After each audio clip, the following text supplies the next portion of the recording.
సౌందర్యం కలిగిన వాడు, ధైర్యవంతుడు, క్రోధాన్ని జయించిన వాడు, తేజస్సు కలిగిన వాడు, ఎదుటి వారిలో మంచితనాన్ని చూసేవాడు, అవసరమైనప్పుడు కోపాన్ని తెచ్చుకోగలిగిన వాడు, అటువంటి వాడు ఉంటే నాకు చెప్పండి అని అడిగాడు.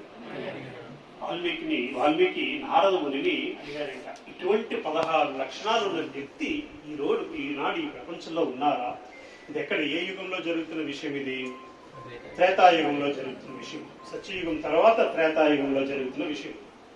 త్రేతాయుగంలోని వాల్మీకి అడిగితే నారదుడు చెప్పిన విషయాలు, నారదుడు చెప్పిన మీనింగ్ ఏంటయ్యా అంటే, నువ్వు చెప్పిన గుణాలన్నీ ఒకే మనిషిలో ఉండడం కష్టమే, కానీ ఒకే ఒక్కడు ఉన్నారు, నీకు ఇప్పుడు అతని గురించి చెప్తాను అని నారద మహర్షి ఇలా అన్నారు.